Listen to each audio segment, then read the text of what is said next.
Today I'm announcing changes to our school health and safety toolkit that helps guide local decision making as they consider these options.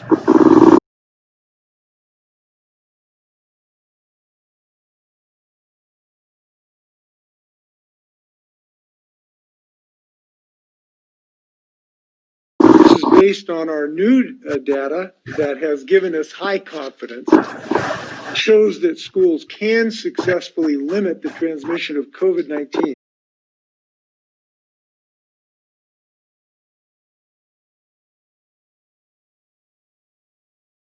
I had a simple request. How many students and staff have been in schools with COVID-19 so far, just in Washington? How many people did they expose?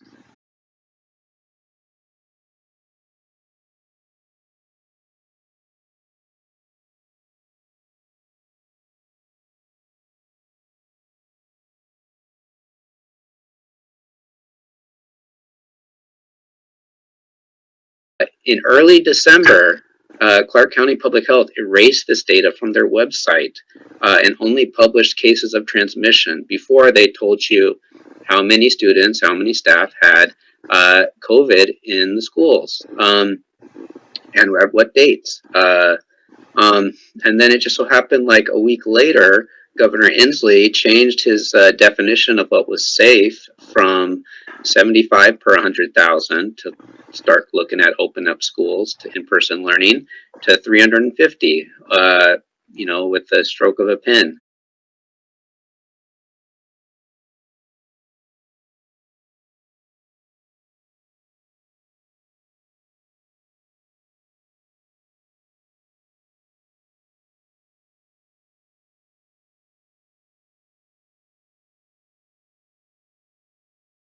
This we know. We know that because of the new science we have, because of the successful experience we've had in various schools, it is time to begin the process of getting more of our students back into the classroom. And over my winter break, I submitted over 25 public records requests to county health departments, state Department of Health, OSPI, with the same request language.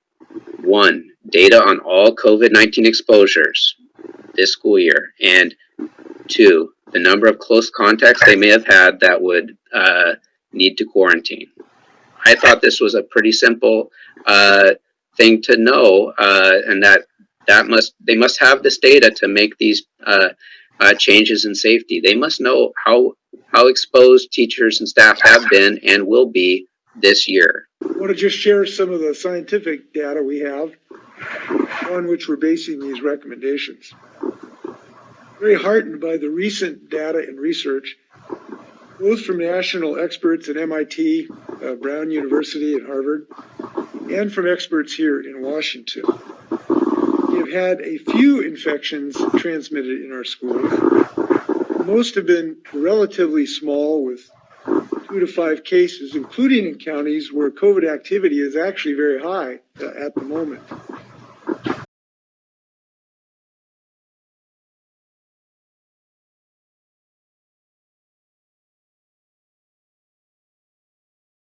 So this is from Washington State Department of Health, start at the top of the bureaucracy. They have no records responsive to my request. Okay, so the same agency that's made this decision, like one to increase the threshold of what's safe, there's no record of how much COVID-19 is in our schools. How can they possibly make that decision that public health departments are shifting the responsibility of tracking this pandemic onto the schools?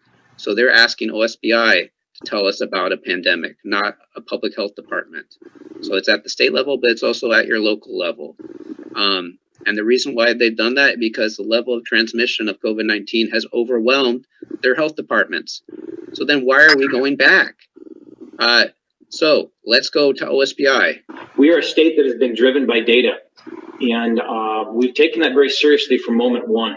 And I think we've built a track record about that around the country. I think we've built confidence in folks that this is not decision making made out of rhetoric, not out of anecdote. but out of research and data.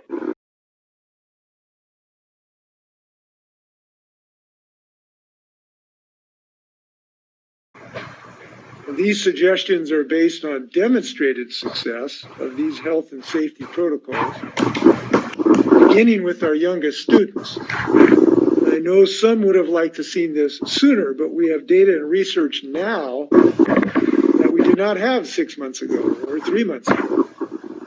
That information is robust and from multiple sources.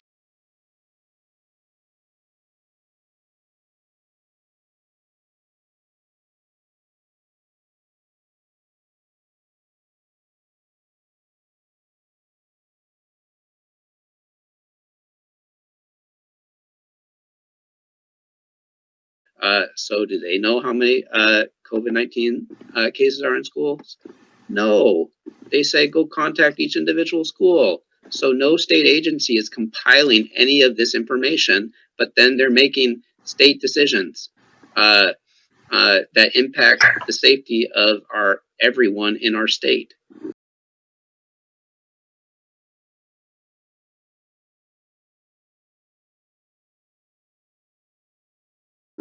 So I went into the county level, and this is just a summary table. I'm still waiting back to hear from many of them. So I put King County there, our most populous county. They said, no data, 6 to 8 week wait on your request. So I still don't have any information about what's happened in King County. Here in Washington, over the first quarter of the school year, data collected on transmission in the school has shown that the health and safety measures taken seem to be limiting the spread of infection within the school environment. So is the county keeping count of exposures? Okay, so of this sampling of across the state, only 3 are keeping track of the 5. And then is the data available on a county public health website? Only Yakima of this list. Then third question, how many cases of proven transmission at school sites K-12? So look at these numbers. Do these look like they correlate at all with the level of virus in the community? No. Or do they correlate at all with the level of reopening that's occurring in these communities? No, but they should. The problem here is data collection.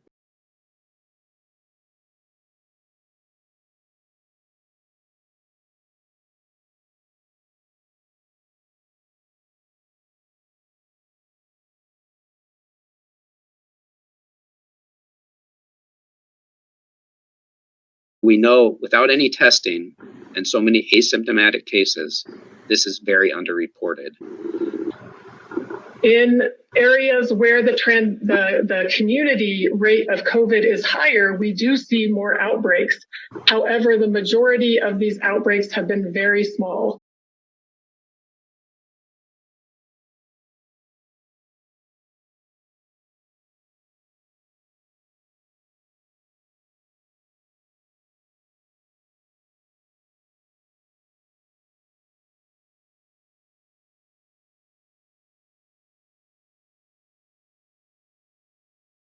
And then the 5th question is, how many close contacts did these individuals have? If you can see that like one teacher goes into the classroom, picks up science supplies, and then leaves, okay, and exposes no one, okay, that's one thing. But if it's an elementary music specialist who is having exposure with 100 kids in a day, that's going to be a lot of close contacts. That's a lot of people who have to quarantine. And if your county or your schools aren't publicizing the number of close contacts, you have no idea of how many times schools have had to shut down and go back in person.